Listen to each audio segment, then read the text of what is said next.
새 노래로 여호와께 찬송하라. 그는 기이한 일을 행하사 그의 오른손과 거룩한 팔로 자기를 위하여 구원을 베푸셨음이로다. 아멘.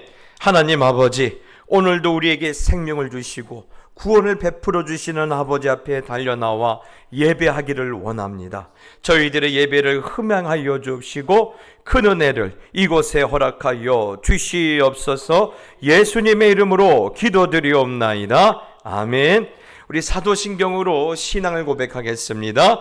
전능하사 천지를 만드신 하나님 아버지를 내가 믿사오며 그 외아들 우리 주 예수 그리스도를 믿사오니 이는 성령으로 잉태하사 동정녀 마리아에게 나시고 본디오 빌라도에게 고난을 받으사 십자가에 못 박혀 죽으시고 장사한 지 사흘 만에 죽은 자 가운데서 다시 살아나시며 하늘에 오르사 전능하신 하나님 우편에 앉아 계시다가 저리로서 산자와 죽은 자를 심판하러 오시리라. 성령을 믿사오며 거룩한 공야와 성도가 서로 교통하는 것과 죄를 사하여 주시는 것과 몸이 다시 사는 것과 영원히 사는 것을 믿사옵나이다. 아멘.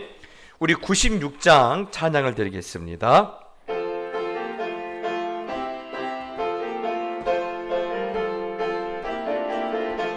예수님은 누구신가? 의는 자의 위로와 없는 자의 풍성이며 전한 자의 높음과 잡힌 자의 노인되고 우리 기쁨 대신에 예수님은 누구신가? 약한 자의 강함과 눈먼 자의 빛이시며 병든 자의 고침과 죽은 자의 부활되고 우리 생명 되시네. 예수님은 누구신가? 주한 자의 정함과 죽을 자의 생명이며 죄인들의 중보와 멸망자의 구원되고 우리 평화 되시네. 예수님은 누구신가? 온 교회의 머리와 온 세상에 그주시며 모든 왕의 왕이요 심판하실 주님 되고 우리 영광 되시네. 아멘. 오늘 우리에게 주시는 하나님의 말씀은 잠언 8장 32절로 36절 말씀입니다.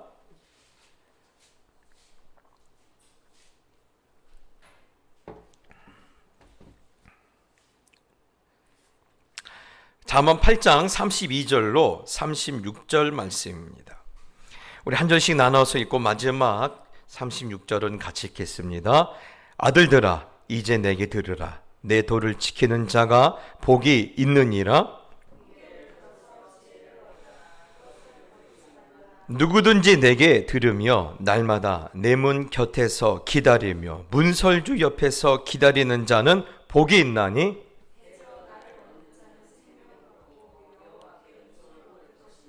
그러나 나를 잃는 자는 자기의 영혼을 헤아리는 자라. 나를 미워하는 자는 사망을 사랑하느니라. 아멘.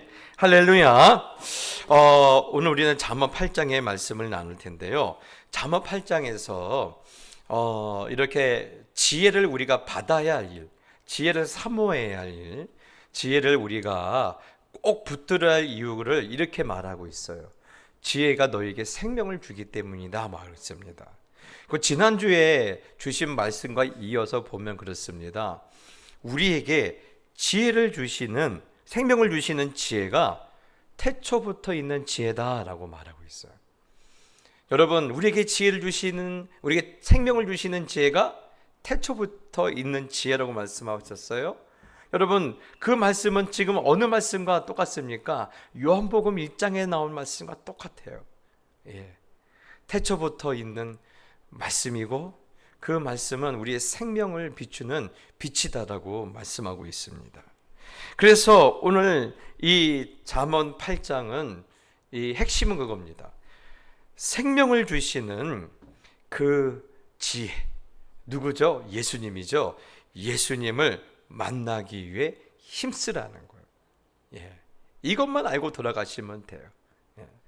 우리에게 생명을 주시는 예수님을 만나기 위해서 힘쓰라. 무엇보다도 예수님의 사랑을 입는 일에 집중하라. 그리고 은혜 받는 일에 너의 온 삶을 쏟아라. 고 말을 하고 있어요. 그래서 오늘 32절 33절은 이렇게 말하고 있습니다. 아들들아 이제 내게 들으라. 내 도를 지키는 자가 복이 있느니라. 훈계를 들어서 지혜를 얻으라. 그것을 버리지 말라 하고 있어요.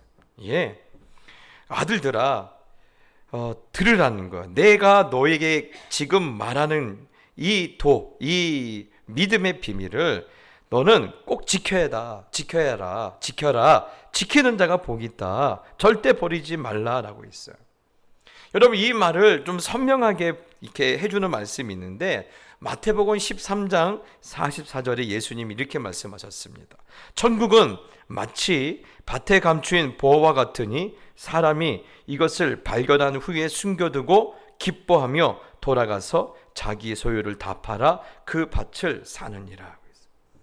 여러분 오늘 이 예수님이 말씀하시는 거 뭡니까? 천국. 예? 천국은 너의 모든 것을 다 팔아서라도, 너의 모든 것을 다 걸어서라도 너희가 가야 할 만한 이유가 있고 값어치가 있는 것이라고 말씀하고 있죠. 마찬가지. 오늘 솔로몬이 말하는 그 지혜, 그 예수님의 사랑, 그 예수님의 은혜도 너의 모든 것을 다 걸고서라도 예수님을 찾아야 하고 예수님의 말씀을 배워야 하고 예수님의 지혜를 얻어야 한다. 그만한 가치가 있다. 예수님을 붙들기 위해서라면 모든 것을 다 걸어도 아깝지 않다라고 지금 솔로몬은 잠언을 통해서 우리에게 좀 말을 하고 있는 거예요. 여러분 흔히 사람들은 이렇게 말을 하죠. 교회를 다녀도 어떻게 다녀야 돼요? 적당히 다니래요. 예수를 믿어도 미치지 말아야 한다라고 그렇게 흔히들 말하지 않습니까? 우리 수요예배 오신 분들은 어떻게 생각하십니까? 뭐 물어보나 마나죠. 아이고 목사님 그 틀린 말입니다. 맞아요. 예. 여러분이 잘 아시는 한 목사님이 계시는데 이분은 평생 듣고 싶은 말이 있으셨대요. 예. 그 말이 무슨 말이냐면 나는 미친 사람이다 라는 이야기를 듣고 싶으셨대요. 예. 누구인지 아십니까? 오카는 목사님이세요. 예. 오카는 목사님은 그 평생에 자기를 광인, 미친 사람이라는 이야기를 듣고 싶으셨대요. 그래서 예수님의 미친 사람이라고, 예수님께 미쳤다고, 복음에 미친 사람이라고 이런 소리를 듣는 게 평생 소원이셨대요. 예. 여러분 오카는 목사님이 예수님께 미치고 복음에 미쳐서 우리 사회에 손해가 난 게 있습니까? 우리나라에 손해가 났어요? 아니죠. 오늘날 한국교회에 옥 목사님처럼 예수님께 미친 사람이 없다는 게 문제가 아닙니까? 복음에 미친 사람이 없다는 게 문제 아닙니까? 여러분 이게 옥하는 목사님 뿐입니까? 바울은 어떻습니까?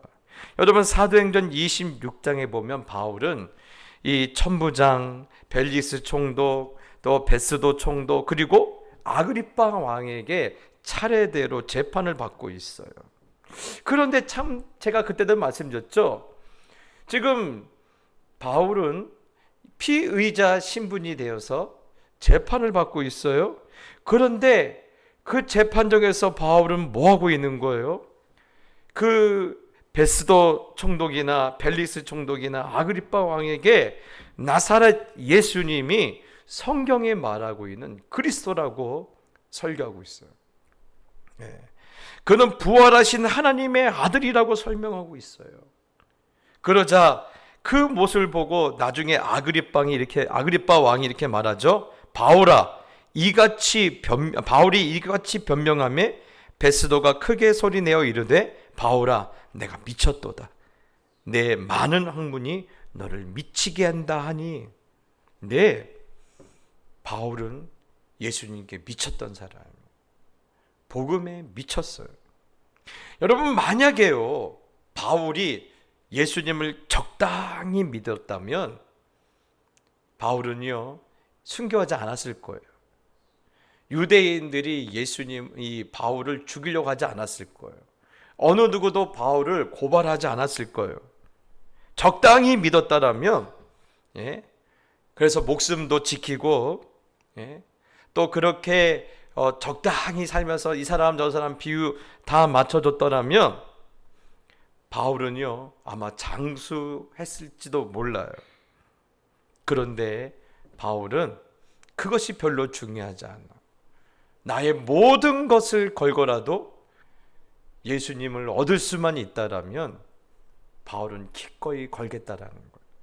그래서 바울이 예수님께 미치고 복음에 미쳤기 때문에 로마가 예수님을 믿을 수 있었게 되었고, 또 바울의 그 선교와 전도로 인해서 오늘날 유럽이 예수님께 돌아왔고, 유럽으로 건너갔던 복음이 어디로 건너갑니까? 미국으로 건너가고, 그 복음이 중국에 걸쳐서 한국 땅에 들어와서 오늘날 우리가 이 복음을 듣고 예수님을 영접하게 되고 하나님의 자녀가 되고 우리가 하나님의 나라를 사모할 수 있게 된 거 아닙니까? 만약에 바울이 미치지 않았다라면, 오카는 목사님 같은 분들이 복음에 미치지 않았다라면 아마 이 땅에 교회는 설립되지 않았을 거예요. 그러니 오늘 잠언은요, 너희의 모든 것을 걸어서라도 예수님을 만날 필요가 있다. 예수님의 은혜를 입기 위해서는 무엇이든지 해야 한다라고 매우 엄중하게 우리에게 말하고 있는 거예요. 그래서 34절을 보면 이 정도까지 말을 하고 있거든요. 34절 한번 같이 읽어봅시다. 시작. 누구든지 내게 들으며 날마다 내 문 곁에서 기다리며 문설주 옆에서 기다리는 자는 복이 있나니. 지금 어느 정도로 열심히 예수님을 만나도록 노력하라고 합니까? 누구든지 내게 들으며 날마다 내 문 곁에서 기다려야 한다고 했어요. 날마다 예수님을 만나려고 그 문을 지키라는 거예요. 문을 지키고 서 있으라는 겁니다. 아마 제가 수요일이 아니라 주일날 이 말 했으면요 절반쯤 시험 들어갈 거예요. 절반쯤 시험 들어갈 거예요. 그런데 여러분, 이거는 제 말이 아니에요. 구약의 솔로몬을 만들어 주시는, 솔로몬께 나타나신 예수님이 솔로몬에게 감동을 주신 것이고, 그 솔로몬이 그것을 우리 가운데 대언하고 있는 거예요. 예수님이 나를 만나려면 날마다 3일에 한 번씩이 아니라 일주일에 한 번씩이 아니라 날마다 문 앞에 서서 날 기다리라는 거예요.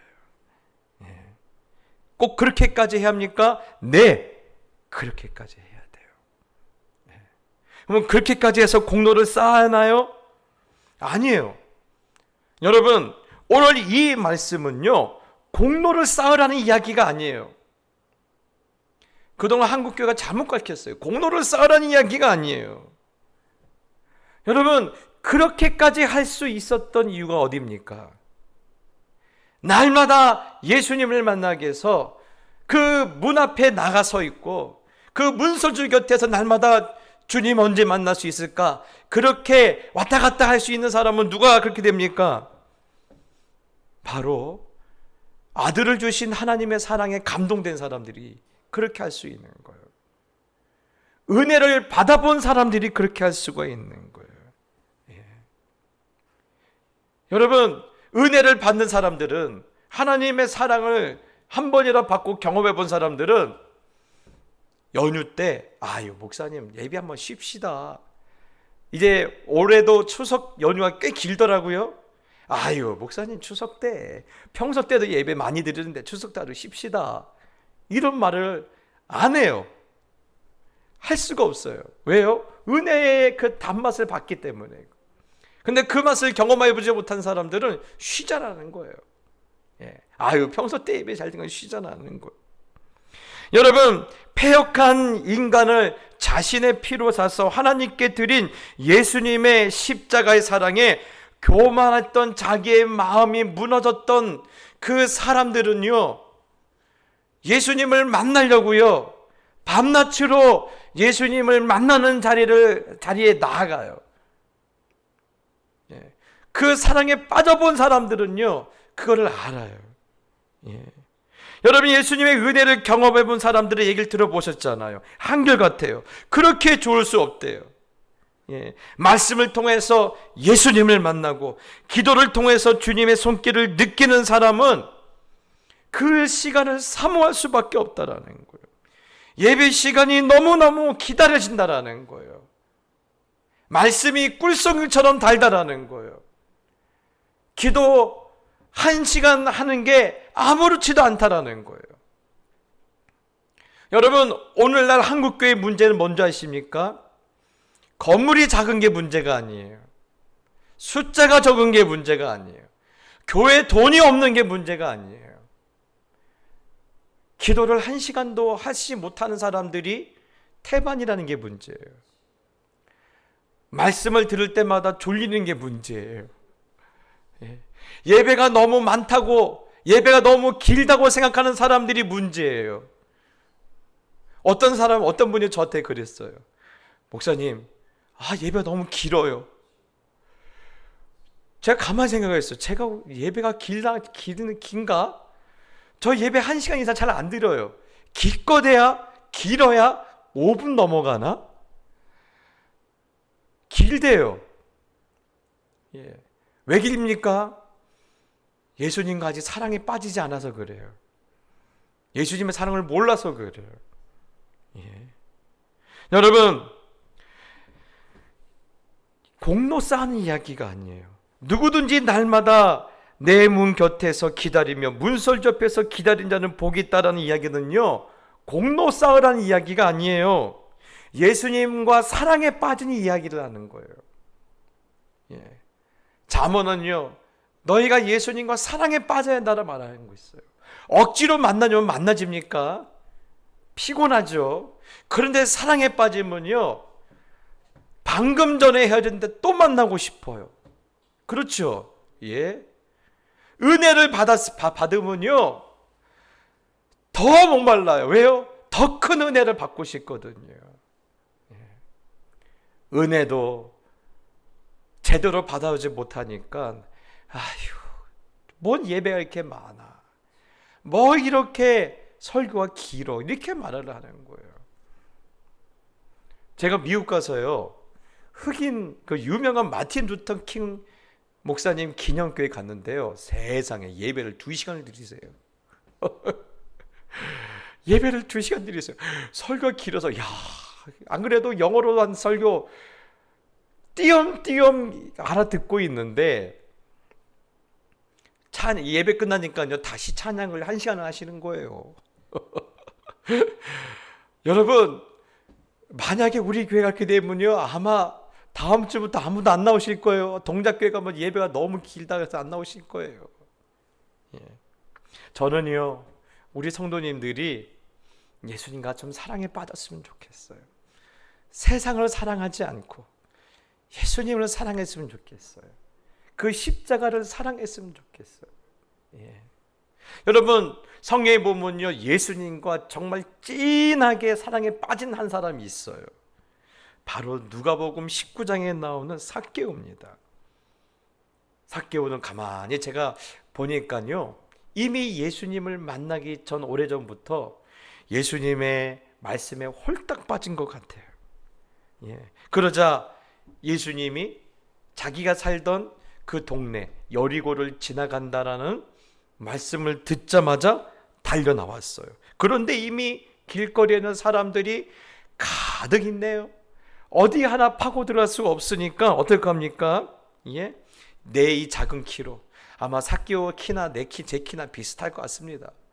그런데 이 키로는 예수님은 못 볼 것 같으니까 어떡하죠? 뽕나무에 올라가죠. 뽕나무에 올라가요. 여러분 생각해 볼까요? 다 큰 어른이에요. 다 큰 어른이. 애들이 뽕나무에 올라가면 그렇다고 쳐요. 다 큰 어른이 뽕나무에 올라간다는 것은요, 아무리 생각해도 이해도 안 되고 어울리지도 않아요. 여러분 차라리 저 같으면요, 제가 키가 좀 작으니까 좀 앞에 좀 나갈 수 있도록 양보 좀 해주면 안 되겠습니까? 아주 근엄하게, 아주 무게 잡고 부드럽게 말을 했을 텐데, 오늘 이 삭개오는요, 체면이고 뭐는 거 없는 것 같아요. 올라가요. 더구나 그럼 누굽니까? 누가는 그가 직업이 뭐라고 하죠? 세리장이라고 그래요. 우리나라를 보면요, 동작세무서 서장이에요. 서장. 꽤 직책이 있는 사람이에요. 그런데 여러분 이 당시가 로마 식민지에 있다 보니 세금 쪽에 이 세금 계통에 있는 사람들은 자기 민족들에게 좋은 소리 못 들던 시절이에요. 그런데 다 큰 어른이, 더구나 세리장이 뽕나무 위에 올라갔다고 하니 그의 돌출 행동을 보고 좋아할 사람이 있을까요? 없을까요? 없죠. 제가 미쳤구나. 드디어 돈에 미치더니 제가 미쳤구나.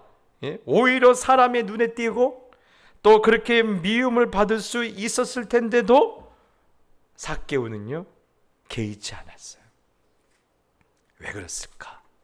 제가 생각해 보니까 제가 말씀드렸죠? 이미 삭개오는요, 말씀으로만 들었는데 사랑에 빠진 거예요. 예수님께 빠진 거예요. 왜 그렇습니까? 예수님에 대한 소문이 있어요. 어떤 소문입니까? 예수님은 자기처럼 세리들을 누구로 대해 주셨다고 했습니까? 친구로 대해 주셨다고 했어요. 그렇죠? 복음서에 보면 예수님은 세리들의 친구라고 했어요. 세리들과 세간원들과 세금 걷는 사람들과 같이 밥을 먹고 같이 어울린다라고 유대인들에게 그렇게 욕을 드셨거든요. 그런데 자신처럼 세리들을 죄인으로 대해주시지 않고 친구로 대해주신다는 이야기가 그의 마음을 흔들었지 않았을까? 그러니까 그 다 큰 어른이, 그것도 세리장이나 되는 사람이 뽕나무에 올라갈 정도로 예수님께 빠진 거예요. 오늘 제가 표현대로 하면 예수님께 미친 거예요. 그러자 뽕나무에 올라가 있는 삭개오를 향하여서 예수님이 이렇게 말씀하시죠. 삭개오야, 내려와라. 내가 오늘 내 집에 머물러야겠다. 여러분, 오늘 이 잠언에 나와 있는 문설주 곁에서 기다린 자가 바로 누구였어요? 삭개오였어요. 삭개오였어요. 여러분, 오늘 그는요, 예수님을 만나려고요, 내 인생의 문설주, 그의 인생의 문설주가 어디예요? 뽕나무에 올라갔어요. 여러분, 잠언의 말씀은요, 잠언에 우리에게 생명을 주셨던 예수님은요, 장차 얼마 후에 나타날 이 삭개오를 보면서 아마 이 말씀을 쓰지 않으셨을까? 저는 그렇게 생각을 해요. 여러분, 그러자 삭개오야, 내려와라. 오늘 내가 네 집에서 하룻밤 머물러야겠다라고 말씀하시자, 그는요, 예수님이 특별하게 무슨 말씀도 없으셨는데 이렇게 예수님께 달려가서 이렇게 말을 하죠. 예수님, 제 재산의 절반을 가난한 이웃들에게 나누어 주겠습니다. 그리고 제가 남의 것을 속여 빼앗은 것이 있다면 4배로 갚겠습니다. 여러분, 삭개오가 뭔 정신으로 이렇게 말했을까요? 뭔 정신으로 말씀했을까요? 여러분, 어쩌면요, 오늘 이 말에 우리가 굉장히 많은 생각이 우리가 했는데, 여러분, 오늘 이 삭개오의 원래 이름 뜻은 뭐냐? 삭개의 이름 뜻은요, 의로운 사람이에요. 그런데 그의 인생은요, 전혀 의롭질 않아요. 자기 민족들의 피를 빨아서 자기의 주머니를 채웠던 그런 부류의 사람이에요. 삭개오는 사실 거기까지는 안 갔을 것 같아요. 왜냐하면 이렇게 말하잖아요. 내가 남을 속여서 혹시 내 주머니에 채웠다라면 전 4배나 갚겠습니다. 율법대로. 좀 그렇게 말하지 않습니까? 그러면 이 삭개오 부모님은 삭개오가 의로운 사람으로 자라기를 바랬겠죠. 그런데 자기의 삶은 의로운 삶과 좀 동떨어졌어요. 왜 그랬을까요? 오늘 누가는 우리에게 그에게 대해서 2가지 정보를 주고 있다고 말했습니다. 하나는 그는 키가 작았다. 2번째는 그는 세리장이었다라고 했어요. 여러분, 어쩌면요, 저는 삭개오가 생각보다 키가 많이 작았지 않았을까라는 생각을 해요. 왜 그러느냐, 이 서양 문학에서 보면요, 은행을 이렇게 돈을 만지는 사람들을 보면 도깨비라고 말하고 있거든요. 키가 작은 도깨비요. 난쟁이 도깨비들이 그렇게 하는 것을 볼 수가 있어요. 그러니까 삭개오는 굉장히 우리가 보면 난장이 부류가 아닐까라 생각해요. 그러다 보니까 이 유대인들은요, 한 가지 특징이 있어요. 장애가 있다든지 뭔가 외모로서 문제가 있으면 쟤는 하나님 앞에 벌 받아서 그런 줄 알아요. 그러다 보니까 이 삭개오가 누구 앞에 못 나가는 거예요. 어디 앞에 가도 사람 대접을 받지 못하는 거예요. 그러니 그 마음 안에 뭐가 가득해요? 열등감이 가득해요. 그러자 이 작은 이 남들이 보기에 보잘것없는 그런 왜소한 몸을 가지고도 사람들에게 무시당하지 않는 유일한 것이 있다라면 그것이 뭐라고 생각한 거예요? 돈으로 본 거예요. 내가 돈이 많으면 아무리 내가 난장이라도 아무도 나를 무시하지 못할 거다. 내가 남들이 나를 무시하지 못할 정도로 나는 큰 돈을 벌 거다. 그래서 걔래요. 그 삭개오가 선택한 직업이 뭡니까? 세리인 거예요. 너무너무 열심히 했어요. 아마 어금니를 깨물고 했나 봐요. 그러니 그렇게 여러 가지 열등감이 있는 유대인이 나중에는 어디까지 올라간 거예요? 세리장까지 올라간 거예요. 세리장까지 올라가는 거예요. 여러분, 그러니까 여러분, 이 삭개오에게서 돈은 뭡니까? 사람들이 나를 무시하지 못하게 만드는 내 힘이에요.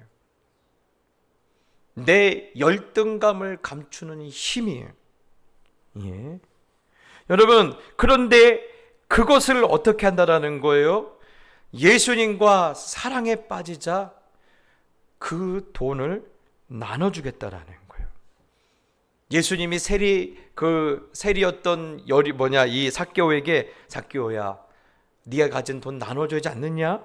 이렇게 말씀하셨습니까? 안 했어요. 여러분, 그런데 오늘 삭개오가 그럼에도 불구하고 자기가 평생 번 돈을 나눠주겠다라고 말할 수 있는 이유는 뭘까요? 왜 이렇게 생각했을까요? 바로 그겁니다. 나는 이제 돈이라는 힘이 아니어도 살 수 있다는 고백인 거예요. 전에는 돈이 없으면 사람들이 나를 무시하고 나를 사람 취급하지 않을 것이라 생각해서 오로지 돈에 내 인생의 모든 것을 걸었는데, 예수님을 만나고 나니까 이제는 돈이 없어도, 돈이라는 힘이 아니어도 나는 사랑받을 수 있다. 나는 이제 사람들한테 무시당하지 않는다라는 그런 확신이 들었기 때문에 오늘 난 더 이상 돈이 필요 없습니다. 나는 돈이 주는 힘이 아니라도 나는 살 수 있다라는 고백을 한 거예요. 주님이 나의 전부가 되시고 나는 주님의 은혜만 있으면 된다라는 그런 믿음의 고백이, 그 신앙의 고백이 사실 지금 이 삭개오가 예수님께 하고 있는 거예요. 그냥 예수님의 마음을 사기 위해 산 게 아니에요. 전에는 나의 하나님은 누구예요? 돈이 나의 하나님이에요. 그런데 이제는 진짜 나의 하나님은 누구예요? 예수님이 나의 하나님이신 거예요. 그렇기 때문에 나는 이 돈이 없어도 내 삶에 전혀 문제가 없다라는 겁니다. 그래서 내가 혹시 불법적으로 번 것이 있으면 4배나 받겠다. 여러분, 예수님과 사랑에 빠지기 전 삭개오의 재물은 뭐예요? 그의 하나님이었어요. 자신의 약점을 돈의 힘으로 채우고 돈의 능력을 하나님처럼 믿었어요. 그런데 예수님을 만나자, 예수님께 푹 빠지자, 예수님을 사랑하게 되자, 나는 잘못 살았구나 깨달은 거예요. 그러니 다른 사람들이 뭐라 하든지 간에 안 그래도 저 사람 뽕나무에 올라간 것 보니 미쳤다고 생각했는데 이제는 자기 재산을 다 나눠준 것 보고 와, 제대로 미쳤다고 생각했는데 오늘 예수님은 아니라고 말하고 있어요. 예수님은 이런 삭개오를 보시고 예수님께 이렇게 삭개오를 보고 예수님이 이렇게 선언하시죠. 오늘 이 집에 무엇이 임했다고 합니까? 구원이 임했다고 했어요. 여러분, 삭개오가 무엇을 고백하니까? 자기의 신앙을, 주님을 향한 나의 사랑을 고백하니까 이 집에 구원이 임했다고 했어요. 그리고 이 사람도 아브라함의 자손이다. 나는 잃어버린 자들을 찾아내어 구원하기 위해서 이 땅에 왔다라고 말씀하셨어요. 여러분, 삭개오가 예수님과 사랑에 빠지자 예수님께 신앙의 고백을 하게 됐고, 그러자 예수님은 그는 그의 이름대로 이제는 누구라는 거예요? 이제는 의인이다. 여러분, 이전에는 유대인들의 세계관에 있어서는 저의 그 왜소한 외모나 또 그가 세리다로 살았던 그의 모든 시간들이 그는 죄인이라고 정죄했지만, 여러분, 유대인들이 말하는 죄인은 뭡니까? 살아있는 이름을 가졌으나 죽은 이름을 가진 자들이에요.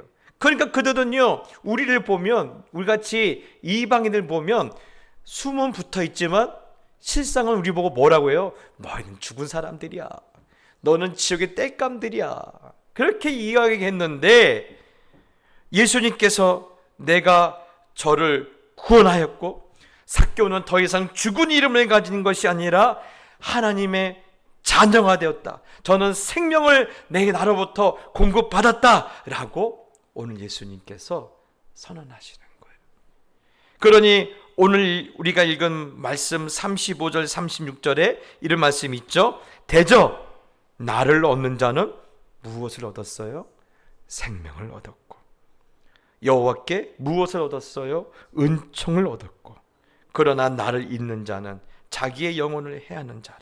나를 미워하는 자는 사망을 사랑하느니라. 사랑하는 성도 여러분, 오늘 이 말씀대로 되었죠? 삭개오는 이 말씀대로 되었어요. 예수님을 얻고 그는 무엇을 얻었어요? 생명을 얻었고, 예수님을 얻었기 때문에 그는 하나님의 은총을 얻었어요. 그가 전에는 돈을 자기 하나님으로 삼고, 재물이면 사람들이 나를 무시하지 않을 거라고 재물을 얻는 일에 눈에 벌겠는데, 그렇게 살았더라면 이 삭개오는 끝이 어떻게 됐어요?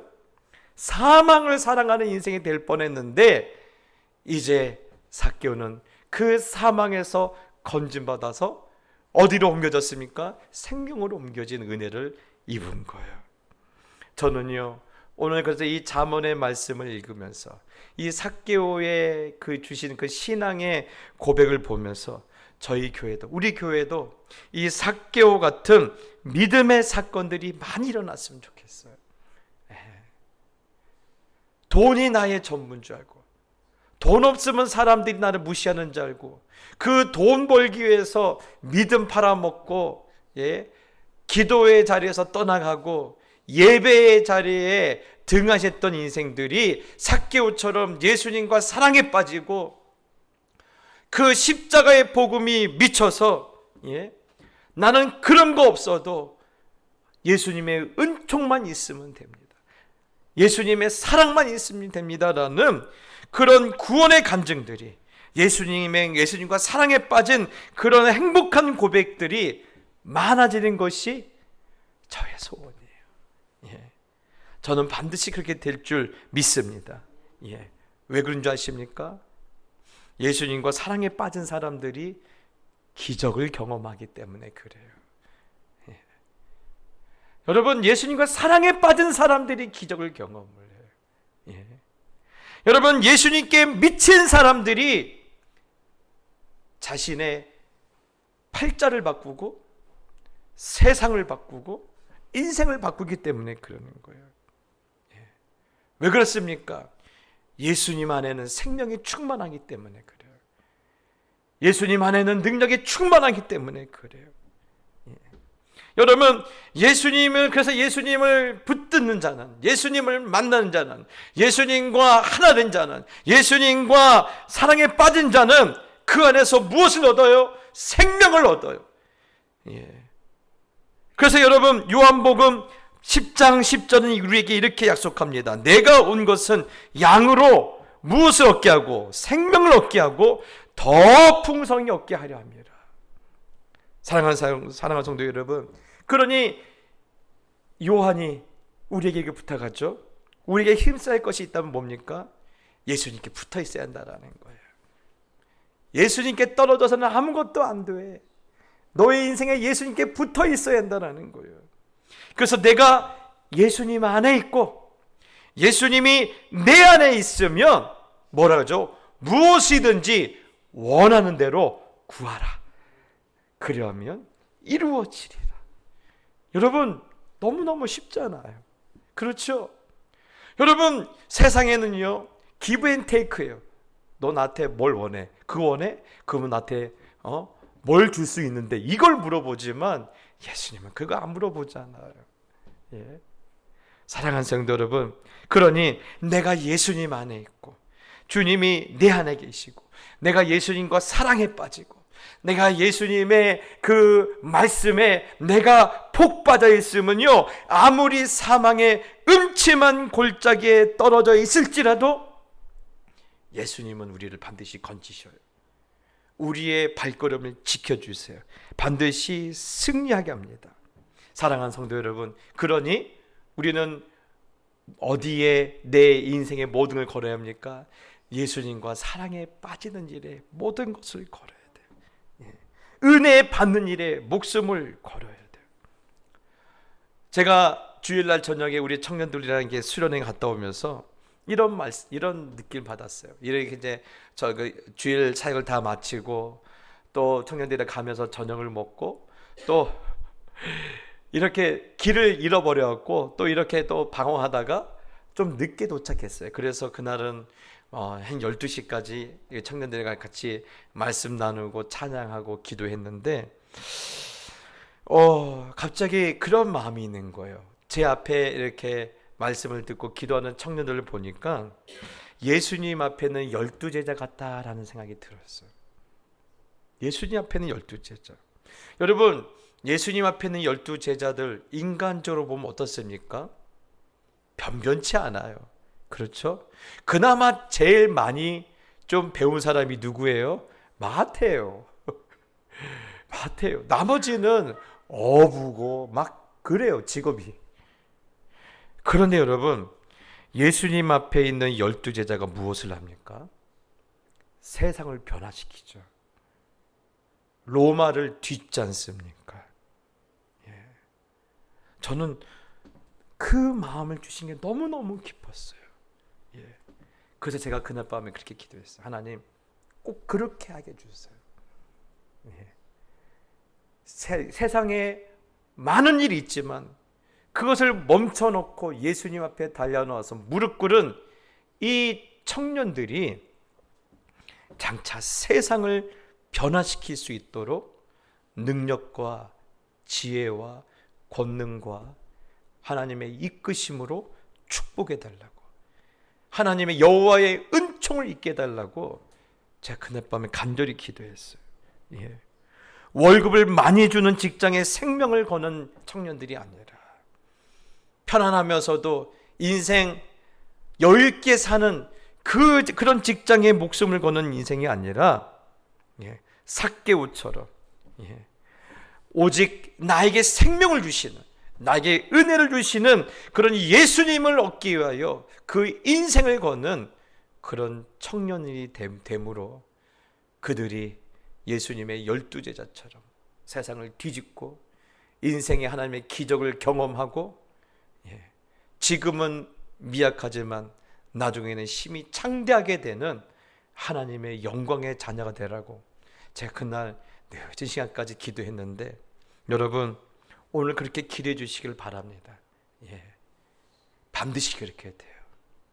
저는 그런 사람 너무너무 많이 봤어요. 제가 한번 말씀드렸잖아요. 제가 저랑 가까이 했던 그 회장님, 자기는 너무너무 가난해서 중학교도 겨우 나왔어요. 그런데 목사님, 하나님의 은혜를 입으니까요, 제 밑에 서울대에 나온 직원들을 제가 부리며 살더라고요. 또 제 친구들은요, 집이 너무 어려워서 농업고등학교만 겨우 나왔어요. 그런데 예수님을 사랑하니까, 예수님의 사랑에 빠지니까 하나님이 그를요 날마다 승승장구하세요. 그 친구가 일할 때마다요 한 번도 실패한 것을 본 적이 없어요. 세상적으로 보면 그는 아무것도 가진 게 없잖아요. 농업고등학교, 부모님한테 배우던 얻은 것은 10원조차도 없어요. 또 이 옆에 사시는 제 1년 선배 집사님이 계셔요. 이제 장로님 되셨어요. 너무너무 가난한 산골에서 태어났어요. 그런데 예수님을 사랑하고 젊은 날부터 하나님 앞에 온전히 삶을 드리니까요, 큰 기업을 세워서 자기 가문의 모든 조카들까지 다 먹여 살려요. 사랑하는 성도 여러분, 돈 많은 직장이 내 인생을 걸만한 그런 게 안 돼요. 돈은요 내 인생에 걸만한 가치가 없어요. 그것을 주시는 하나님께 여러분 인생을 거셔야 돼요. 우리 이제 다음 주부터는 우리 학생들 다 학교 개학할 텐데, 여러분의 인생에 여러분의 첫사랑이 예수님이 되시기를, 예수님과 사랑에 빠지고 그 복음에 미칠 수 있게 되어서 미친 자가 세상을 변화시키는 그런 공식이 다시 한번 우리 교회 다음 세대들 가운데, 우리 자녀들 가운데 나타나기를 예수님의 이름으로 축복합니다. 우리 찬양합시다. 찬송가 337장입니다.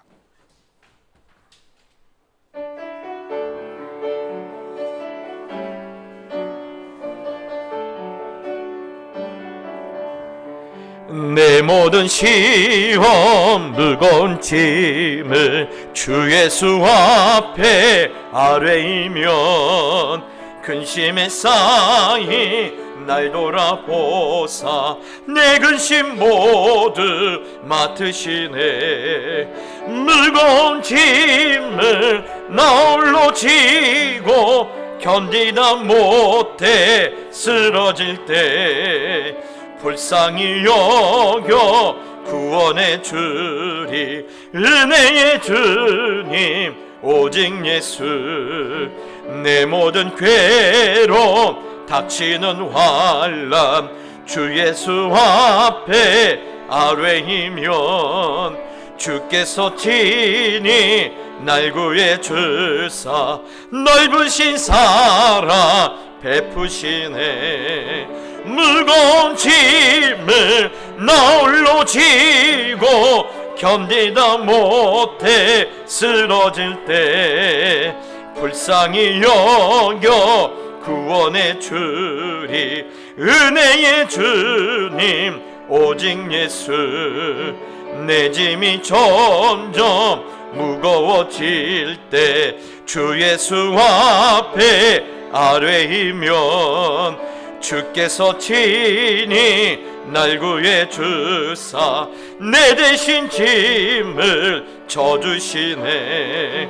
무거운 짐을 나 홀로 지고 견디다 못해 쓰러질 때 불쌍히 여겨 구원해 주리. 은혜의 주님 오직 예수.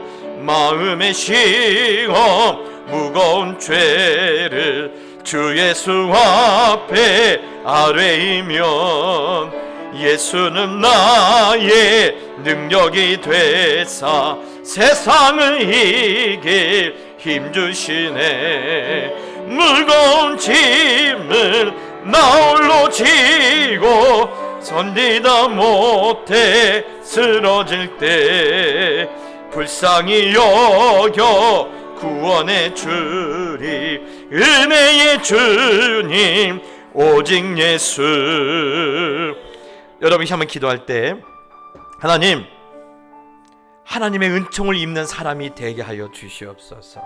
하나님과 사랑에 빠진 인생이 되게 하여 주시옵소서. 그리하여 하나님의 생명을 얻고 하나님의 주시는 기적을 경험하며 살 수 있도록 도와주시옵소서. 이를 놓고 한번 기도합시다. 기도하겠습니다.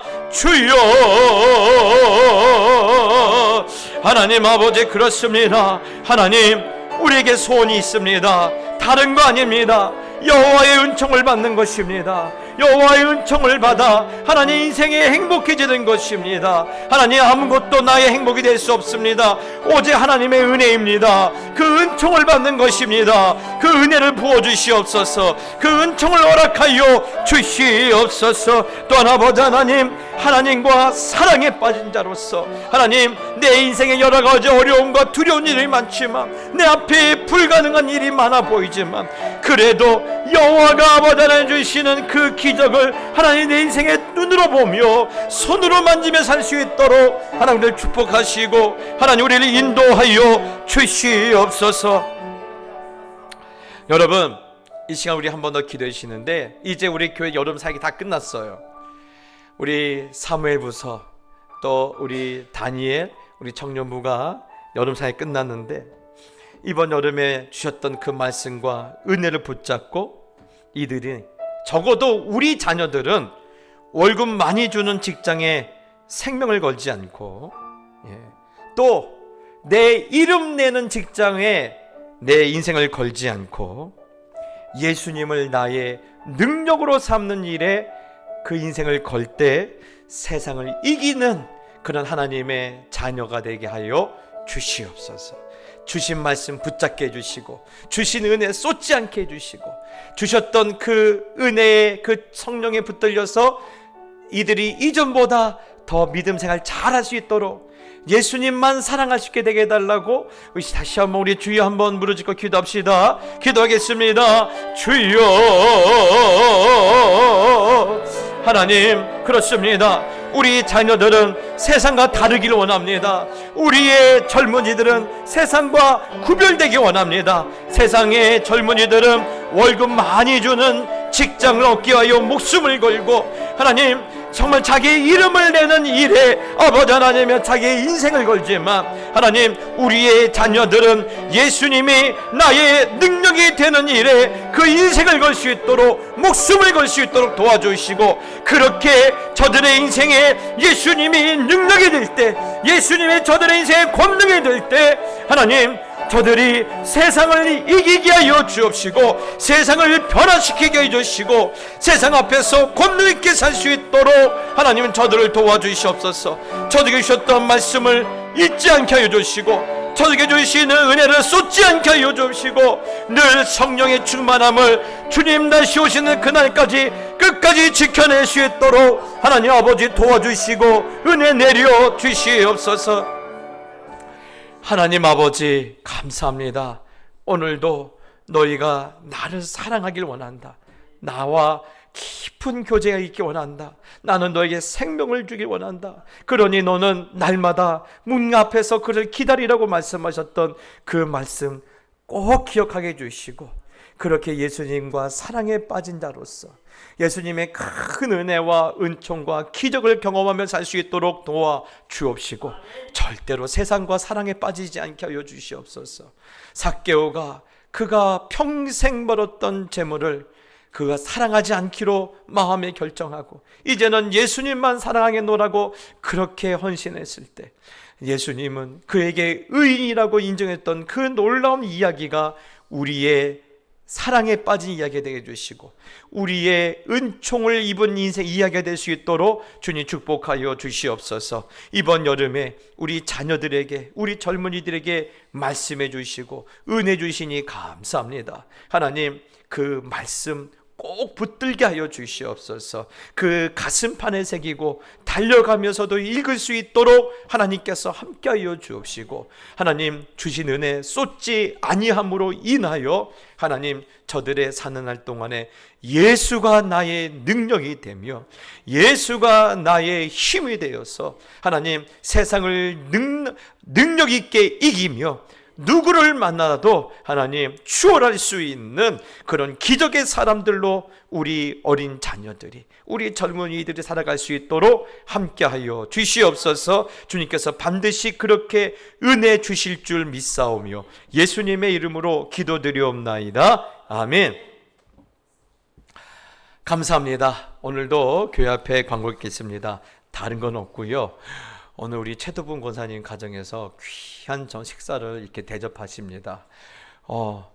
회 덮밥을 대접하셔요. 그것도 광어로만 되어 있는 회덮밥을 준비했는데, 많이 준비했는데 비 때문에 얼마 안 넣으셨으니까요. 오신 분들이 마음껏 풍성히 즐겨가십시오. 그래서 오늘 모처럼 또 보양식도 드시고 또 한 주간 건강하게 사시기를 바랍니다. 제가 축도하고 예배를 마치겠습니다. 이제는 우리 주 예수 그리스도의 은혜와 우리 하늘 아버지의 놀라우신 사랑과 성령 하나님 주시는 은혜와 은총이, 나는 세상을 사랑하지 않기로 작정하고 나는 썩어질 것을 사랑하지 않기로 작정하고 나는 영원하신 하나님, 나에게 생명을 주시고 나에게 구원을 주시고 마지막에 내가 주님 앞에 섰을 때 너는 의인이라고 그렇게 나를 붙드실 주님만 사랑하기로 이렇게 마음에 작정하고 다시 삶의 자리로 나가는 모든 하나님의 자녀들 머리 위에와 이번에 주셨던 말씀, 이번에 주셨던 은혜, 하나님 그것을 잊지 않고 그 말씀 붙들고 하나님을, 예수님을 나의 능력으로 삼기로 그렇게 하나님 앞에 헌신하는 우리 모든 우리 자녀들, 우리 청년들, 하나님 저들이 세상을 이길 줄 믿고 주 앞에 납작 엎드릴 때